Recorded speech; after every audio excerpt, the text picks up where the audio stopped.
Hello, नमस्कार, आदाब, सत श्री अकाल और अस्सलाम वालेकुम। मैं हूं मोहम्मद अहमद काज़मी, लेकर आया हूं आपका पसंदीदा कार्यक्रम आपके रूबरू। आज एक बार फिर हम अविनाश काकड़े जी से बात कर रहे हैं, जो नागपुर में रहते हैं, किसान सेवा संघ के अध्यक्ष हैं और गांधीवादी विचारधारा के लिए जाने जाते हैं। बहुत ही बेबाक अंदाज में अपनी बात रखते हैं। हफ्ते भर में हम एक बार उनसे जरूर मिलने की कोशिश करते हैं। देश में जो बहुत से ऐसे घटनाएं होती हैं, वाकयात होते हैं, बयानात आते हैं, उसको एक तरह से विश्लेषण कराते हैं हम अविनाश काकड़े जी से। इस बार बहुत ही अहम कुछ खबरें ऐसी हैं कि जिन पर बहुत ही तवज्जो देने की जरूरत है, अच्छी तरह से समझने की जरूरत है। अब सरकार ने जब 11वां साल चल रहा है तकरीबन इस सरकार को, अब ये कहना शुरू कर दिया कि सरकार से कुछ मांगो मत। एक मंत्री ने कह दिया बीजेपी के, लोगों को सरकार से भीख मांगने की आदत हो गई।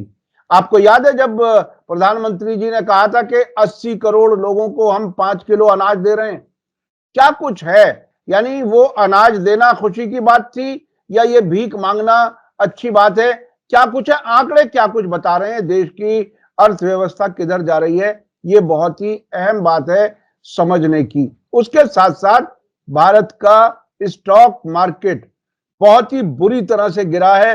$1 ट्रिलियन एक तरह से मुल्क के खजाने से निकल गया, सरकार की अपनी ऐसी नीतियों की वजह से, जिसमें बहुत कुछ गड़बड़ घोटाला सामने आ रहा है। उसी में सेबी की जो अध्यक्षा हैं, उनके कुछ मामलात हैं सामने, उसमें FIR वगैरह हुई है, उस पर हम बात करेंगे। उसके अलावा हम बात ये भी करेंगे कि मोदी जी ने कितना पैसा अपने ऊपर, अपनी पब्लिसिटी पर खर्च किया है। सरकार खुद मान रही है 3100 करोड़ 2018 से अब तक प्रधानमंत्री जी के अच्छा प्रधानमंत्री बताने के लिए ये पैसा खर्च किया गया है। उसके अलावा भी कई और चीजें हैं। दूसरी तरफ गलत इंफॉर्मेशन देने में, यानी प्रोपेगेंडा करने में भारत नंबर 1 पर आ गया है इंटरनेशनल आंकड़ों के मुताबिक। तो ये हैं बहुत ही अहम खबरें जिस पर हम बात कर रहे हैं। अविनाश काकड़े जी, वेलकम है आपका। मीडिया स्टार वर्ल्ड को आप समय दे देते हैं, उसके लिए बहुत बहुत शुक्रिया। आप ये बताइए कि ये क्या हुआ कि एक तरफ से रोटी छीन ली और दूसरी तरफ से कह दिया मांगना मत। क्या कुछ है? ये सरकार की मंशा क्या है? सर, आपको बता दें, इस सरकार की अवस्था कैसी है मालूम है क्या? हमारे देश में शिक्षा और शिक्षा की डिग्री एक गुप्त रोग हो गया है। और जो गुप्त रोग होते हैं, दूसरे से नफरत करना, दूसरे से हेट करना, मारपीट करना, हत्याएं करना। आपको पता होगा कि महाराष्ट्र में एक देशमुख की सरपंच की हत्या हो गई। तो मर रहा था तो उसने पानी मांगा, तो उसके मुंह में मुद्द दिया जिन लोगों ने। ये हमारे यहाँ गौरव की बात हुई, तो हमारे यहाँ गौरव की बात हो गई सर। उसके लिए एक मंत्री को रिजाइन देना पड़ा और वो मामूमन ये चलता रहा, ये गौरव की बात हो गई। हमारे प्रधानमंत्री इधर शेयर मार्केट इतना तीव्रता से गिर रहा है, बहुत तेजी से गिर रहा है। इन्होंने बोला था 5 ट्रिलियन इकोनॉमी करेंगे, गत 5 महीने में 1 ट्रिलियन इकोनॉमी गिर गई। 5 ट्रिलियन इकोनॉमी क्या करोगे? तुम्हारी इकोनॉमी गिर गई 1 ट्रिलियन। अब ये 5 ट्रिलियन कब करेंगे? जितनी थी उसमें भी तुम्हारी ऐसी तैसी हो गई है। और हमारे प्रधानमंत्री बोलते हैं कि जैव विविधता के लिए प्रतिबद्धता जरूरी। तुम्हारी क्या प्रतिबद्धता है? हंसदेव जंगल को अडानी को बेच दिया तुमने। अब तुम गिर के जंगल में क्या अडानी को सर्वे करने गए थे कि गिर का जंगल उसको कैसे देना? क्योंकि इनके साथ में छोटा हाथी था अंबानी का, वो उनको गिर के जंगल दिखा रहा था। वो वहां हाथी की खिचड़ी खिला रहा था सबको, तो खिचड़ी हाथी को खिलाते। ये जैव विविधता की प्रतिबद्धता है। क्या प्रतिबद्धता है मोदी में? मोदी ने ऐसी कोई जैव विविधता की प्रतिबद्धता किया होगा तब तो ज्ञान देना। इन्होंने ऐसी प्रतिबद्धता दिखाई जैव विविधता के बारे में। हंसदेव जंगल, अंडमान निकोबार के जंगल, अरे दिल्ली के जंगल तक नहीं छोड़ा। यहाँ सुप्रीम कोर्ट और हाई कोर्ट खड़ा नहीं होता तो दिल्ली के जंगल भी इन्होंने साफ करने दिए थे। तो जैव विविधता का मतलब तो भी समझता है मोदी जी को, किसको बोलते, किसके साथ खाते जैव विविधता। यह जो तणनाशक आ रहा है किसानों के हाथ में फ्रीली मिल रहा है, जो एग्रीकल्चर मिनिस्टर स्टेटमेंट देता है कि हम नहीं ला रहे, वो तो क्या हवा में उड़ के आ रहा है? और आपके अगर बाहर के कंट्री से जैव विविधता मिटाने के लिए कुछ आता है और उस स्प्रे मारने से सारी बायोलॉजिकल डाइवर्सिटी खत्म हो जाती है, प्लांट्स की डाइवर्सिटी खत्म हो जाती है और प्रधानमंत्री स्टेटमेंट देते हैं कि जैव विविधता बचाने के लिए हम प्रतिबद्धता जरूरी है। हमकी किसकी प्रतिबद्धता जरूरी है? यानी यानी यानी ये जो किसानों के खिलाफ साजिश है, उसमें आप कह रहे हैं कि बाहर से कुछ ला करके भी तबाह करने का इंतजाम किया गया है। यानी अब से पहले तो हमारे देश में 20 साल पहले एक सर्वे हुआ था कि बायोडाइवर्सिटी हमारे यहाँ कितनी है। तो जब जंगलों में, कितने सारे जंगलों में, सह्याद्री के जंगल में, विंध्य के जंगल में, सातपुड़ा के जंगल में 100/100 का एक 100/100 का एक पैरामीटर लेके जब वहां गिना गया डाइवर्सिटी, तो 50 से 70 तक थी। आज वो 20 तक नहीं रही, 15-20 हो गई। ये डाइवर्सिटी हमारी हमारी जो अपनी धरोहर है सर, धरोहर इसको बोल सकते हैं कि जिसके माध्यम से हमारा सारा जो कल्चर है, एग्रीकल्चर ये हमारा कल्चर था, जंगल हमारा कल्चर था, ये विविधता हमारा कल्चर था। हमारा देश कैसा है, यहाँ यूरोपियन से लेके तो अफ्रीकन तक सारे नस्ल के लोग रहते हैं। यूरोपियन तो रहते ही है, मगर मंगोलियन भी लोग रहते हैं। ये जितनी ह्यूमन कलर में और ह्यूमन बिहेवियर में विविधता थी, उतनी विविधता हमारे फसलों में भी थी, उतनी हमारी विविधता हमारे जंगलों में भी थी। और ये हमको ज्ञान बांट रहे हैं। ये जिन्होंने लाखों एकड़ के जंगल तबाह कर दिए, किसी कानून और रूल का पालन नहीं करते हैं, वो हमारे गडकरी जी हैं। उनको तो रोड चाहिए, जहां से रोड चाहिए वहां से रोड डाल देते हैं। उसके अगेंस्ट में जो कानून है कि इतना अगर काटा है तो उसके अगेंस्ट में इतना एकड़ जंगल आपको लगाना पड़ेगा, वो कहाँ लगा है इसका कोई हिसाब नहीं, पैसे खर्चा जरूर हो गए। भ्रष्टाचार मिटाएंगे, ये सैटेलाइट से उसको देखेंगे। इन्होंने क्या क्या देखा सैटेलाइट से, कहाँ के रोड देखा? कुंभ तक नहीं देखे सैटेलाइट से। तुमने कैमरे लगाए थे वहां, 2000-4000 कैमरे लगाए थे, कितने लोग मर गए पता नहीं। वो बाबा बोलता है कि गिद्ध देखते हैं और वो सुअर देखते हैं। तो ये स्टेट की एजेंसी और सेंट्रल की एजेंसी दोनों ने देखा और मोदी जी ने भी देखा। तो मोदी जी गिद्ध है, सुअर है या कौन है, ये योगी जी को सर्टिफाई करना चाहिए। ये मतलब मैं ये और खबरों पर जाने की कोशिश में कर रहा था, लेकिन ये जो आपने फर्टिलाइजर के बारे में, स्प्रे के बारे में बताया और जैव विविधता एक तरह से खत्म होने का इंतजाम किया जा रहा है, क्या ये जिसका बहुत लंबी मुद्दत तक पूरे देश पर बहुत ही गलत असर पड़ने वाला है, ये क्या अपनी सरकारें बचाने के लिए, क्या जमीन दे दो अपने चाहने वाले को, उससे पैसा लेकर के अपनी पार्टी चलाएंगे, सरकारें बनाएंगे, सिर्फ वही उनका मतलब तरजीह वही रह गई है सिर्फ? सर नस्ल खत्म हो जाएगी, फसल छोड़ दीजिए, आज नस्ल खत्म हो जाएगी। क्योंकि जो स्प्रे किया जा रहा है वो स्प्रे आपके यहाँ खरपतवार को समाप्त करने के लिए स्प्रे किया जा रहा है आपके जमीनों पर। तो खरपतवार में अगर गेहूं बोया है तो गेहूं में जितनी चीजें आती है, बायोडाइवर्सिटी में जितनी चीजें आती है वो सब समाप्त हो जाएगी। और किसान इसलिए स्प्रे करता है क्योंकि कई सालों से डिमांड है मनरेगा की मजदूरी उसके साथ जोड़ी जाए। एमएसपी बढ़ता नहीं, लागत बढ़ जाती है, तो किसान जो आसान ये होगा वो कर देगा, उसको स्प्रे करेगा। अब किसानों के ऊपर एफआईआर करोगे आप, क्यों स्प्रे किया? मगर ये सोर्स कहां से आया, ये कहां से आया ये जहर स्प्रे करने के लिए? वो किस कंपनी ने दिया, उसके ऊपर कोई एक्शन नहीं होगा। ये बहुत ही इंटरनेशनल षड्यंत्र है। आपको पता है कि हमारे यहाँ एक नाम है, कितने लोगों को पता है पता नहीं है, एक साइंटिस्ट है, ये बायो वेपन्स उसने बनाया था, जापानी साइंटिस्ट है, हिरोशी। ये बायोलॉजिकल वॉरफेयर का जनक है। ये हमारे साथ बायोलॉजिकल वॉरफेयर चल रहा है। इसको थामने के लिए हमको जेलेंस्की चाहिए था। उसको आप जोकर बोलते हैं, बहुत सारे लोग इनके भक्त हैं, उसको जोकर बोलते हैं। सर जोकर तन के खड़ा हो गया था। जोकर के बिना सरकार पूरी नहीं होती। और अपने देश के लिए कोई जोकर बनता है और तन के खड़ा होता है, यानी देश दुनिया के सुरमा के सामने खड़ा होता है और वो उसको बोलता है कि नहीं करूंगा, तो जब तक मुझे मेरे पब्लिक की लाइफ की गारंटी नहीं देगा मैं नहीं करूंगा सिग्नेचर, तेरे पास में मिनरल्स नहीं दूंगा। हम तो सब बेच के आ गए। तो ये हिरोशी जो है, ये बायोलॉजिकल वॉरफेयर का जनक, अभी ये हिटलर से 13 गुना ज्यादा लोग मार चुका है अभी तक। और ये अमेरिकन कंपनी जो है सारी, उसका मुखिया है, सारी जो बायोलॉजिकल कंपनी है उसका मुखिया बनाया हुआ है अमेरिका ने। और ये अमेरिकन कंपनी का जो मुखिया है हिरोशी, ये पूरे दुनिया के साथ में बायोलॉजिकल वॉरफेयर कर रहा है, और इसको रोकथाम के लिए कुछ नहीं हमारे पास में। कितना कैंसर बढ़ रहा है हमारे यहाँ, हर साल कितने लाख लोग कैंसर से मर रहे, पता है आपको? कितने लोग हो रहे हैं कैंसर से, पता है? कि पूरे देश, भोपाल का वो जो कांड हुआ था, गैस कांड, उसका वेस्टेज जलाया है इन्होंने, जिस तरीके से जलाया, वो कंट्रोल इसमें लेके बॉयलर इसमें जलाया, उसका वेस्टेज फिर निकला, क्या हुआ? किसी चीज पर कुछ नहीं हमारे पास। ना हम कभी ध्यान देते हैं, ना अभी कभी हमारा कभी ध्यान है उसके ऊपर। और मैं जो जो बता रहा हूँ, ये इसके सबके सोर्स है मेरे पास में। मैं किसी को कोई ऐसा झूठा आरोप नहीं कर रहा हूँ, मिथ्या आरोप नहीं कर रहा हूँ। मेरे खेतों की, मेरे जंगलों की, मेरे पहाड़ों की बायोडायवर्सिटी खत्म होते जा रही है, और ये बायोडायवर्सिटी खत्म होगी तो इसका हमारे जीवन पर बहुत गंभीर प्रभाव पड़ेगा।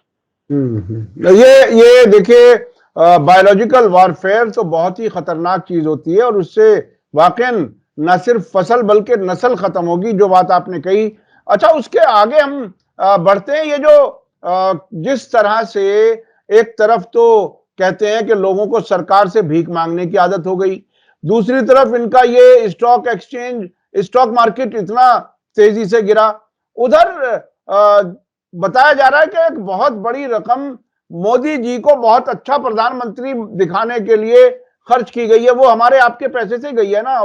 क्या कुछ है ये, इसके आंकड़े क्या बता रहे हैं? सर, इसके आंकड़े इतने खतरनाक है, सारे एम्बेसियों को मांगा गया था, ये इंफॉर्मेशन सारी एम्बेसियों को मांगी गई थी। उसमें मात्र दो एम्बेसी ने ये इंफॉर्मेशन प्रोवाइड की है। वो दोनों एम्बेसी की इंफॉर्मेशन ये कहती है, आपको बता देता हूं मैं, कि मोदी का ढोल बजाने के लिए, इसको कम्युनिटी रिसेप्शन बोलते हैं। ये जुलाई 2024 में मॉस्को के रिसेप्शन में इन्होंने 1,87,97,259 रुपए खर्चा किए हैं। मतलब आप अमेरिकन का जो चौक है, वो टाइम्स स्क्वायर, न्यूयॉर्क, उसमें जो लोग आए होंगे, जिनको लाया होगा, उनके फ्लाइट के टिकट देके कितने करोड़ रुपए खर्चा किया, इसका जो फिगर आया है आरटीआई में निकल के, वो फिगर ये है कि करीबन 439 करोड़ रुपए एक साल में खर्चा कर दिया।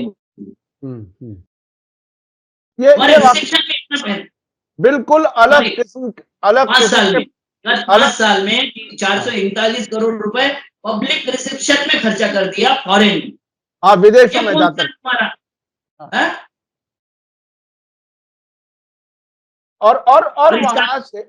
और वहां जाकर के करते हैं अडानी की मार्केटिंग, अडानी को ठेके दिलवाते हैं। 5 देशों ने तो बोल दिया है कि अडानी का एजेंट है, दलाल है मोदी, ये 5 देशों ने बोला है। श्रीलंका ने बोला, बांग्लादेश ने बोला, केनिया ने बोला, कनाडा ने बोला, मैक्सिको ने बोला। कौन बचा है? फ्रांस के कोर्ट में चल ही रहा है, वो भी कुछ दिनों में बोल ही देंगे। तो इंटरनेशनल इसमें दलाल हो गया हमारा प्रधानमंत्री। ये कितनी अजीब बात है ना। ये बॉडी लैंग्वेज दिखाई देती है, क्योंकि ट्रम्प के सामने जेलेंस्की बैठा था। जैसे महात्मा गांधी को वहां गए थे लंदन में, यहाँ के वाइसराय ने वहां के राजा को लिख के भेजा था, क्योंकि राजा यहाँ के वाइसराय का रिश्तेदार था। उसने लिख के भेजा था कि ये जैसा भी आए, जिस कंडीशन में जाए, आप मिल जरूर लेना, नहीं तो मुझे यहाँ संभालना मुश्किल हो जाएगा। और आपको पता है कि एक धोती में गांधी वहां गए थे।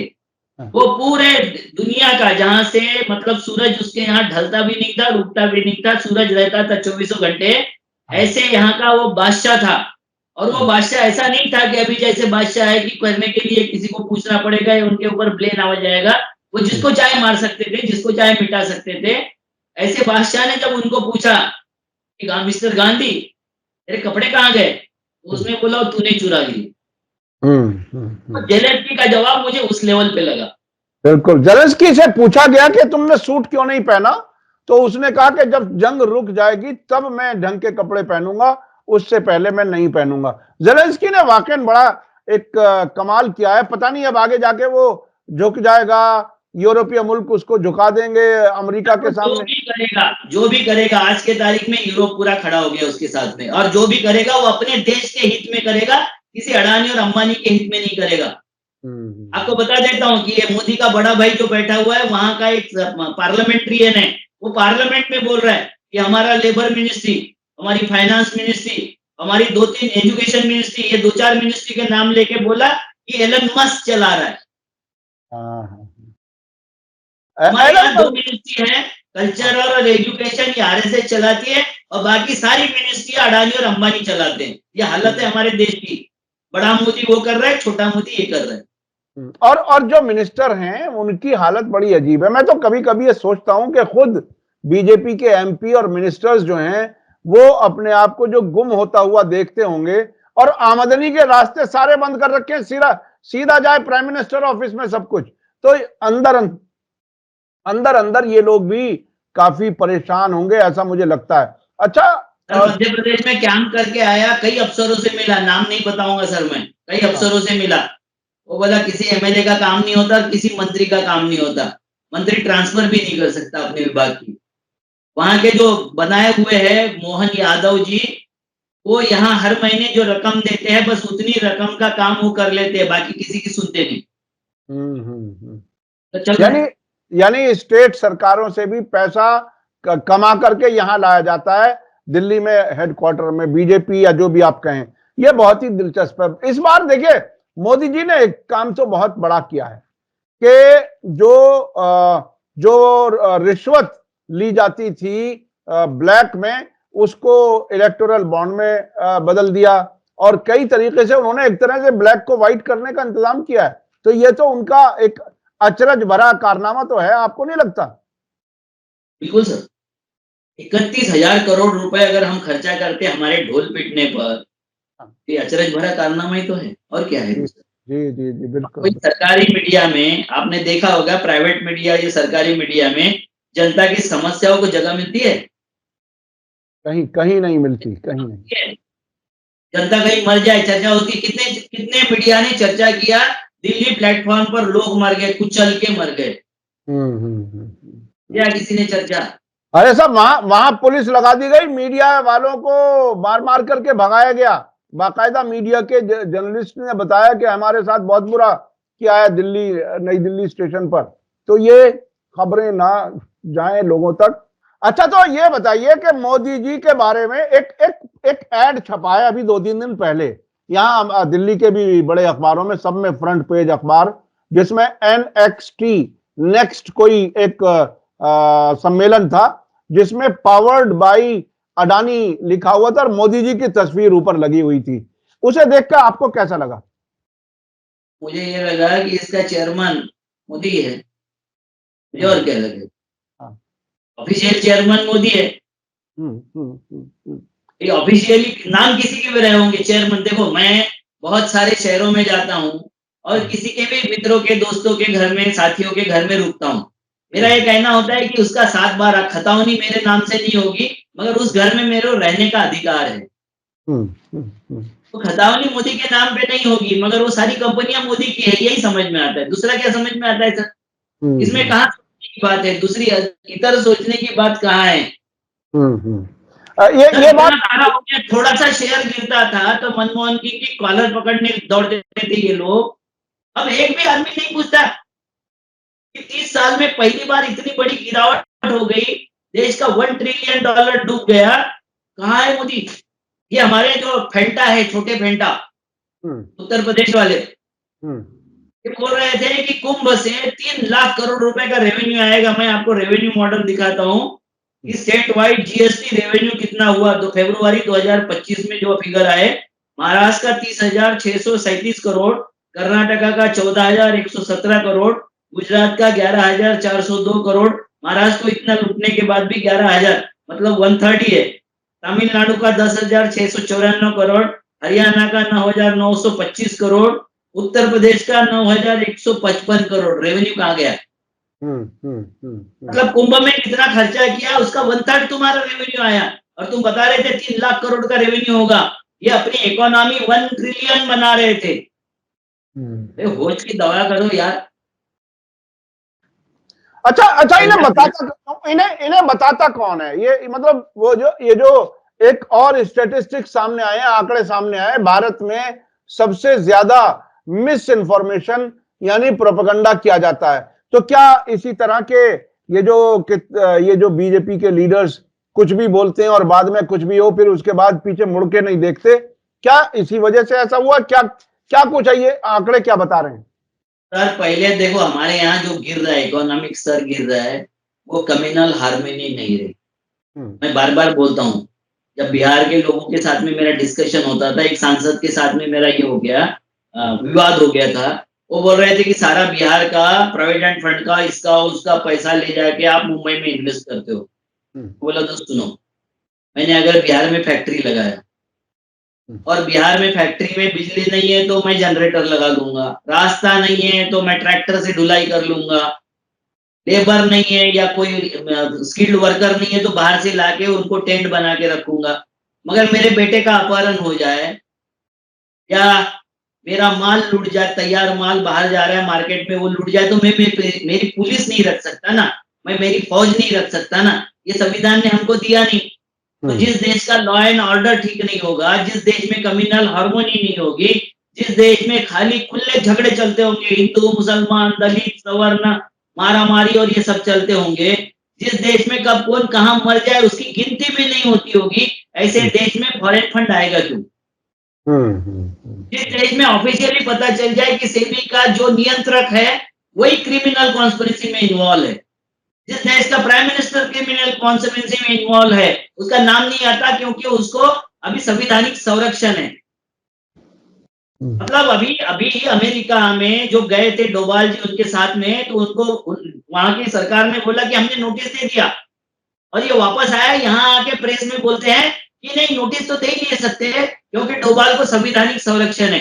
जिस दिन इनको संवैधानिक संरक्षण नहीं बचेगा हर जगह पर, ये इनके डिग्री तक के लिए जो बोगस डिग्री है, इस डिग्री तक के लिए मोदी जी का नाम हर पटल से मिट जाएगा। ये समझ नहीं रहा है मोदी जी को। जिस दिन ये हो जाएगा डिक्लेयर कि मोदी की डिग्री झूठी थी, तो फॉल्स डिग्री के अंडर में जो इनको सजा होगी, तो इनका पूरा का पूरा मोदी जी का 15 साल का कार्यकाल हर जगह से मिटा दिया जाएगा।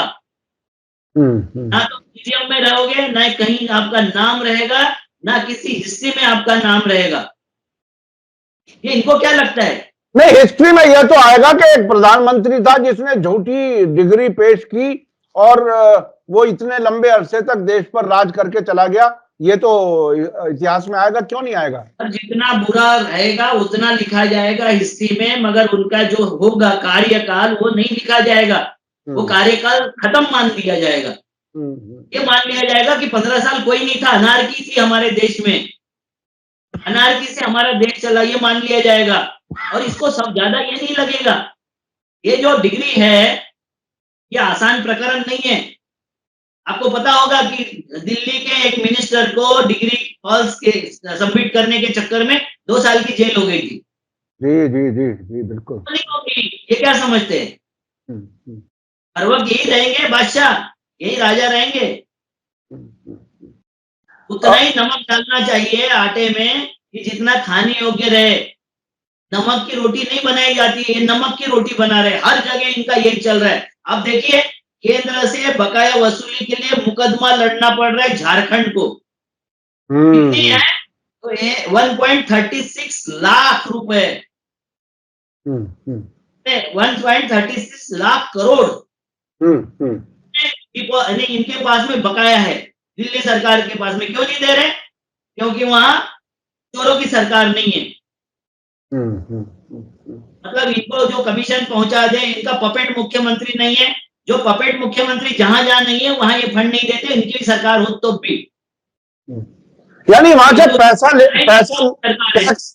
टैक्स का पैसा सेंट्रल गवर्नमेंट में आ जाता है वहां से, और उसे वापस नहीं देते, सिर्फ इसलिए कि उनकी पसंद की सरकार नहीं है। तो ये पैसा जाता कहां है फिर? यहां तो कर्जे होते रहते हैं और सारे देश की अर्थव्यवस्था के बारे में बताया जाता है कि विदेशों का कर्जा इतना है और ये राज्यों का इतना पैसा रोक करके ये करते क्या है? सर हमारे देश में 2013 तक देश पर कर्जा था 54 लाख करोड़ रुपया। उसमें डैम बने, उसमें यूनिवर्सिटियां बनी, एम्स बना, सब कुछ बना। हमारा जितना इंफ्रास्ट्रक्चर है एयरपोर्ट से लेके सी पोर्ट तक सब बने। और उसके बाद में ये अच्छे दिनों वाली सरकार आई, अमृतकाल आ गया। अब हमारे ऊपर कर्जा है 240 लाख करोड़। कहाँ 54,000 करोड़ और कहाँ 240 लाख करोड़। और फिर हमने एयरपोर्ट बेच दिए। अभी वो बोल रही थी कि हमने एयरपोर्ट नहीं बेचा, लीज पे दिया। सर आपका घर मैं लीज पे लेता हूँ 99 ईयर के लीज पे। और जब आपके वापस करूंगा तो घर की हालत क्या होगी?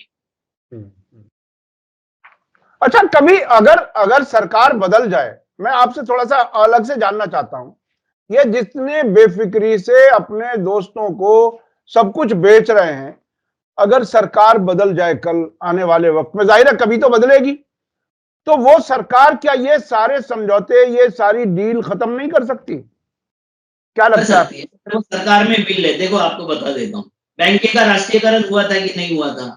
बिल्कुल बिल्कुल, इंदिरा गांधी ने किया था। टीवी पर रद्द हुई थी कि नहीं हुई थी? बिल्कुल। इंदिरा जी को धमकाने के बाद भी बांग्लादेश अलग हुआ था कि नहीं हुआ था?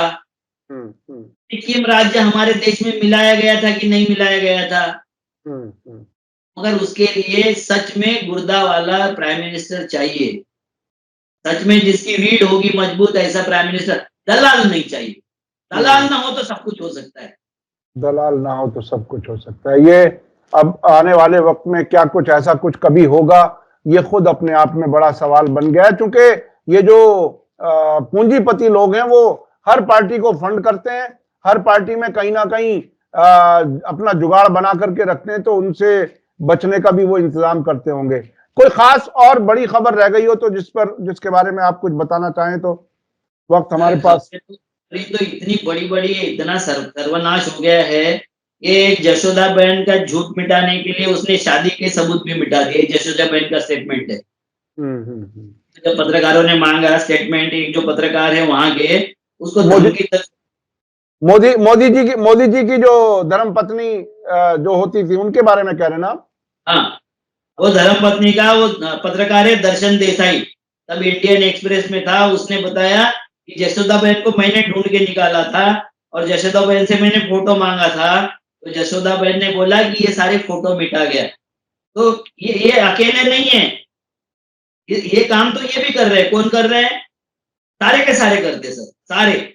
मतलब वाजपेयी ने भी यही किया, सावरकर भी यही करता है। कौन है सर? आरएसएस के बीच में जो रह रहा है, जो आरएसएस के साथ में उनकी दीक्षा लेता है, वो शशिकांत दास हो, नोटबंदी का सच छुपाया, वो जितने भी होंगे, वो अब मुझे बताओ 84 के दंगे में इनका कितना हाथ है, ये सच कभी उजागर हुआ? कभी नहीं, कभी नहीं, कभी नहीं। गोधरा के दंगे में सच उजागर हुआ? बताया किसी को? जितने विस्फोट हुए उसका सच उजागर हुआ? अगर वो उजागर हुआ भी तो अदालतें कोई कार्रवाई नहीं करती। अगर कुछ चीजें सामने भी आई तो अदालतें उनके लिए अभी नरम रहती। मिला, कितना टन गोश्त मिला यहाँ उत्तर प्रदेश में, दिल्ली से किनारे पर। और उसमें उसमें जो है पंडित जी, मिश्रा जी है कोई, उनके गोडाउन में मिला गौमांस। वो आरिफ को तो हम मार देते हैं ना सर, उसके फ्रीज में मिला होगा पाव भर आधा किलो, उसको मार देते। अभी मिश्रा जी का क्या करोगे? ये सर कुछ नहीं है। मैं बताता हूँ ना कि अरब का शेख आता है तो उसको गले मिलते हैं, उसके ऊपर लैंगिक अत्याचार करते हो। अरब का शेख आता है तो ऐसे गले मिलते हैं कि उसको लगता होगा ये कहाँ बला गले पड़ रही है, और यहाँ के मुसलमानों को आंखें दिखाते हैं। तो इनको पैसे वाले के जूते भी चलते हैं। पैसे वाले अगर इनको जूते मारे तो इनको कोई शर्म नहीं है, इनको लगता है कि बहुत अच्छा कर दिया। इनमें सर बहुत फर्क है, बहुत फर्क। एक कम्युनिटी है, हमको सबको बोलते हैं कि तुम जातिवादी हो, जाति की बात करते हो, जाति के बारे में बोलते हो। सर वाइस चांसलर कितने हैं, कितनी भर्तियां हुई है, किस तरीके से हुई है, सांस्कृतिक डिपार्टमेंट की हालत क्या है? मतलब आप बताइए, मध्य प्रदेश में सर मैं दंग रह गया। कि 70% IAS, IPS, ठेकेदार, सप्लायर ये मध्य प्रदेश के है ही नहीं। और तो उनके कहाँ के, गुजरात के हैं क्या? वहां पर भी कौन है? सब अलग अलग जगहों के हैं। मतलब आधे उत्तर प्रदेश के मकान मध्य प्रदेश की रेत पर, बालू पर बन रहे। आधा खनिज वो लूट के जा रहे। कोई तारकोल सप्लाई करता है, कोई कुछ सप्लाई करता है, कोई कुछ फसल लूट लेता है, कोई ब्यूरोक्रेसी लूट लेता है। वहां के ब्यूरोक्रेट्स ही नहीं है। अब वो अगर लोकल का ब्यूरोक्रेट्स नहीं है, लोकल के लोग अगर वहां काम नहीं कर रहे, सर प्रदेश अध्यक्ष जो प्रवीण झा थे, वहां कौन से झा थे ना, वो बोलते हैं कि बिहार के थे। मतलब वहां के राज्यकर्ता, मंत्री, IAS, IPS, सारे सेक्रेटरी, सारे सर्विस के लोग, ठेकेदार तक, लेबर कॉन्ट्रैक्टर तक, माइन में काम करने वाले लेबर तक, सब बाहर के। और वहां के लोग क्या करते हैं, तो अपने सर पर मुतवाते हैं इसको। पेशाब करते हैं बाहर के जो आए हुए हैं या दबंग जातियों के, उनके सर पर पेशाब करते हैं वो आदिवासियों के साथ में। उनको किसी कानून का ज्ञान नहीं है, उनको कुछ नहीं बताते। आज की तारीख में क्या हो गया कि एक आधे आदमी का रास्ते से जा रहा है, सूटेड फूटेड आदमी है, उसके पास में 1-2 लाख रुपए की बैग भी है, उसको रोक के लूट लेता है कोई, तो उसको नागा बाबा कर देता है। और आगे एक आदमी खड़ा है, उसको बोलता है ये अंडरवेयर पहन ले और बनियान पहन ले। तो पूरा मध्य प्रदेश, सारे प्रदेश इन्होंने इसी तरीके से लूट लिए हैं। और फिर वहां के बहनों को 1100 रुपए देंगे, कहीं 1500 रुपए देंगे, कहीं 2000 रुपए देंगे, कहीं किसानों को 600 रुपए महीना देंगे, 300 रुपए महीना देंगे। मतलब पूरा नंगा कर दो और उसके बाद में उसको ऐसा लगने लगे कि कुछ तो दे रहे हैं। और उसके बाद ये कहो कि सरकार से मांगने की आदत पड़ गई है देश के लोगों को, भीख मांगने की आदत। ये कौन बोल रहा है? उनके भिखारी। जी जी जी। वोट मांगने के लिए दर दर उनके दरों पर माथा टेकते हैं, ये बोल रहे हैं कि वो भिखारी है। जी जी जी जी जी। तो ये है, अधिकार नहीं समझेगी जनता। जब अपने अपने लोग नहीं जिताएगी, जनता अपने समस्याओं के लिए वोट नहीं देगी, जब जनता अपने जरूरतों के लिए वोट नहीं देगी, तब तक ऐसे ही नालायक लोग आते रहेंगे और आपको लूटते रहेंगे। और वोट का भी तो बड़ा मसला है। देखिए, वोट का भी मामला यह है कि ये पता ही नहीं चलता जब रिजल्ट आता है कि पब्लिक की वोट से जीते हैं या मशीनों से जीते हैं। ये अलग एक चर्चा है। बहरहाल आप उस पर आज किसी बड़े नेता से चर्चा हो रही थी, मुझे मेरी उत्तर प्रदेश के बड़े नेता से चर्चा हो रही थी, नाम नहीं बताऊंगा मैं। जी जी जी। तो उस नेता को मैंने बोला कि महाराष्ट्र में 54 लाख वोट पड़ गए 5 महीने में, 87 लाख वोट पड़ गए शाम को 5 बजे के बाद में, बूथ बंद होने के बाद। उसका कोई रिकॉर्ड नहीं है, कुछ नहीं है। ये सब हो सका क्योंकि बूथ पर आदमी नहीं था। बूथ पर आदमी होता, सी फॉर्म अगर ले चुका होता तो वोट कैसे बढ़ जाते? बिल्कुल बिल्कुल बिल्कुल। सर, जो पार्टी को लड़ना है उनके खिलाफ में, वो हमारी लूट भी नहीं रोक सकते, तो जनता को खड़ा होना पड़ेगा, तीसरी पार्टी को आना पड़ेगा, चौथी पार्टी को आना पड़ेगा और इसको रोकना पड़ेगा। और कांग्रेस अब ये नहीं बोल सकती कि ये पार्टी वोट कटवा पार्टी है। दिल्ली में कांग्रेस ने भी वोट पटवा पार्टी का ही काम किया है। कांग्रेस अगर वोट नहीं काटती तो यहाँ फिर से आम आदमी पार्टी की सरकार आती। बिल्कुल बिल्कुल, आपने सही कहा कि ये फैसला बिल्कुल सही साबित नहीं हुआ जो कांग्रेस ने दिल्ली के लिए किया, और उसमें एक भी सीट हासिल नहीं की और बीजेपी को जितवा दिया गया। उसमें वही रोल हो गया जो जिस तरह से और दूसरी छोटी पार्टी या कुछ लीडर्स के बारे में कहा जाता है। बहुत बहुत शुक्रिया अविनाश काकड़े जी, आप हमारे लिए समय निकालते हैं। मैं अपने दर्शकों से कहूं कि कई खबरों पर एक साथ चर्चा, और बहुत ही बेबाक चर्चा करते हैं अविनाश काकड़े जी। आपको ये वीडियो कैसा लगा? आखिरी खबर सुन लीजिए कि आपके विधायकों को निलंबित कर दिया है क्योंकि उन्होंने राम का अपमान किया है। अब राम का अपमान उंगली पकड़ के ले जाने से नहीं होता है।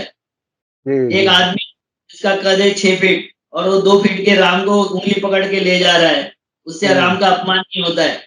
मर्यादा पुरुषोत्तम राम, जिसको बोलने से हम जय राम राम बोल के सर झुका लेते हैं, अपना कंधा झुका लेते हैं, वो सम्मान पूर्वक करने वाला राम को हमने उठा के जय श्री राम बोल के गुंडे की फौज बना दिया, गुंडा बना दिया। तो कुटुंब वत्सल राम था, जिसके साथ में सीता, लक्ष्मण और हनुमान जी रहना अनिवार्य था, जिसको पंचवटी बोलते थे। उसके कंधे में धनुष टंगाकर मुसलमानों के डराने के लिए उसका उपयोग करना शुरू कर दिया। उसको क्रिमिनल बना दिया। ये अपमान नहीं है सर।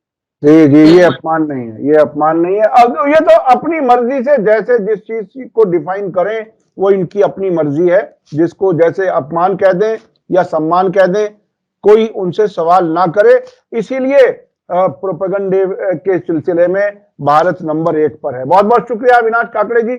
आपको ये वीडियो कैसा लगा कमेंट्स में जरूर लिखें और ज्यादा से ज्यादा लोगों तक शेयर करें ताकि सही बात ज्यादा से ज्यादा लोगों तक पहुंचे। इसी के साथ मुझे दीजिए इजाजत। धन्यवाद, शुक्रिया, जय भारत, जय हिंद। मीडिया स्टार वर्ल्ड के और वीडियो देखने के लिए हमारे चैनल को सब्सक्राइब करें और सीधे नोटिफिकेशन पाने के लिए बेल आइकन दबाएं। और अगर हमारी खबर सच्ची और अच्छी लगे तो अपने व्हाट्सएप, इंस्टाग्राम, फेसबुक और ट्विटर अकाउंट पर जरूर शेयर करें।